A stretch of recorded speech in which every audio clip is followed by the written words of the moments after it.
Vamos fazer um exercício aqui, que é tentar ver se para este vínculo aqui, tá, é possível encontrar algum fator integrante.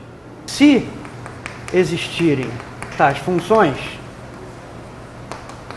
h e f, então nós teríamos o seguinte, ó, hx ponto menos hr φ ponto cosseno de θ, teria que ser esta derivada total, significa derivada parcial de f em relação a x dx dt, mais derivada parcial de f em relação a y dt, que é y ponto, mais assim por diante, derivada de f em relação aqui a φ ponto, mais derivada de f em relação a θ ponto, e mais a derivada parcial de f em relação a t.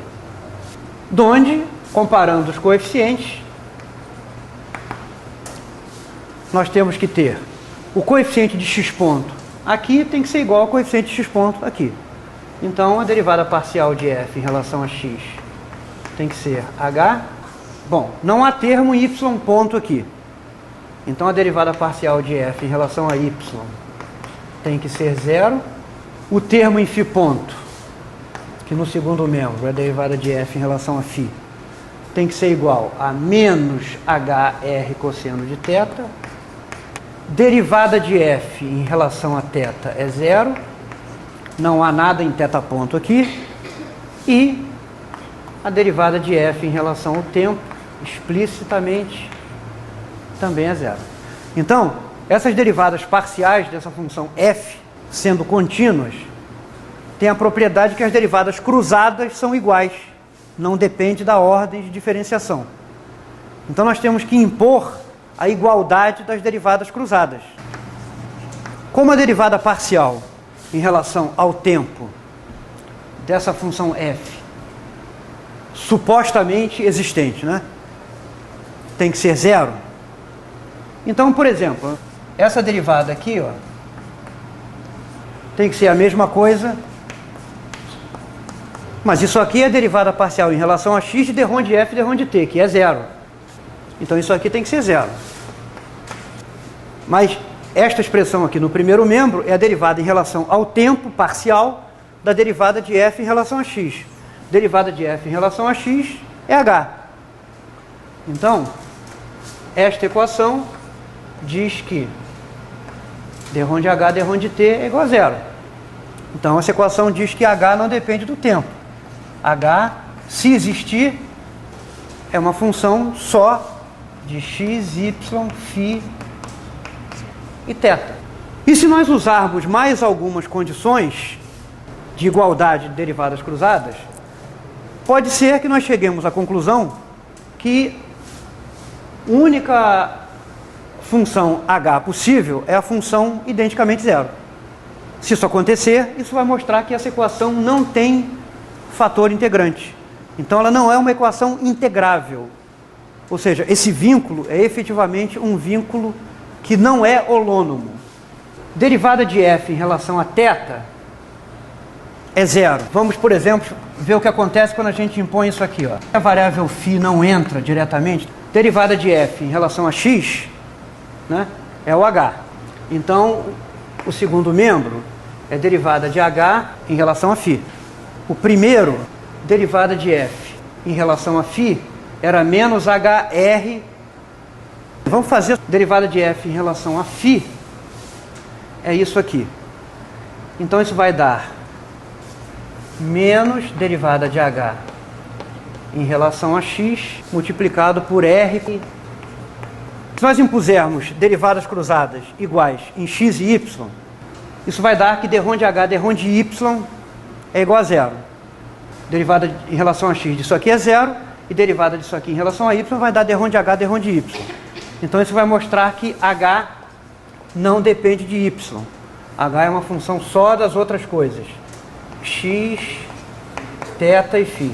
Porque já não depende do tempo por aqui. Como a derivada em relação a θ é zero, então isso aqui vai exigir que d dθ de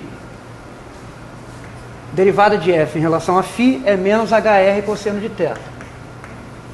Isso tem que ser zero.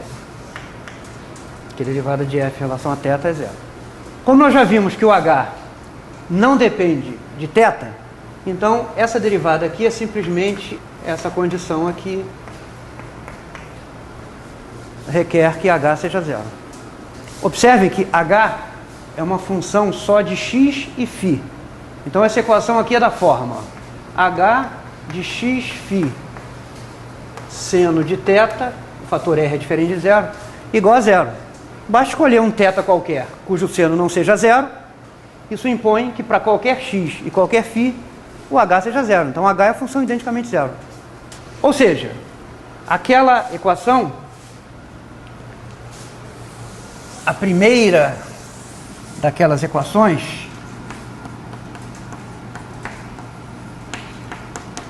de vínculo da moeda rolando sobre o plano, não admite um fator integrante. Então, esta equação aqui é um vínculo efetivamente não holônomo. Fundamentalmente, o que distingue vínculos não holônomos que envolvem velocidades de vínculos holônomos é que um vínculo não holônomo, ele efetivamente impõe restrições sobre as velocidades possíveis. Isso aqui é uma restrição sobre os valores possíveis de x ponto e φ ponto. Φ ponto é a velocidade angular da moeda em torno do seu próprio eixo, do seu eixo de simetria. E x ponto é uma das componentes da velocidade do centro da moeda. Como essa equação não pode ser integrada, ela não é uma restrição sobre as coordenadas da moeda. X, y, que dão a posição do centro da moeda, e φ, θ, que dão o ângulo de rotação em torno do próprio eixo e a orientação do plano da moeda em relação a uma direção dada no plano do movimento. Então, quando as equações não podem ser integradas, é porque elas representam efetivamente restrições sobre as velocidades, que não podem ser reduzidas a restrições apenas sobre as coordenadas. Quando o vínculo pode ser integrado, esse vínculo, na verdade, representa uma restrição sobre as coordenadas, como no caso do cilindro rolando ao longo de uma linha reta num plano horizontal, que caracteriza um rolamento sem deslizamento dessa moeda sobre uma superfície horizontal. O que acontece é o seguinte: a rigor, para dizer se esse sistema é holônomo ou não é holônomo, é preciso considerar todos os vínculos juntos, coisa que nós não fizemos aqui. Nós olhamos só para esse vínculo separadamente e concluímos que ele não tem um fator integrante. O vínculo de baixo, por argumentos completamente análogos, também separadamente não tem fator integrante. Mas a questão é, e esses dois vínculos juntos? Porque, na verdade, as duas coisas valem ao mesmo tempo, né, durante o movimento dessa moeda rolando sem deslizar.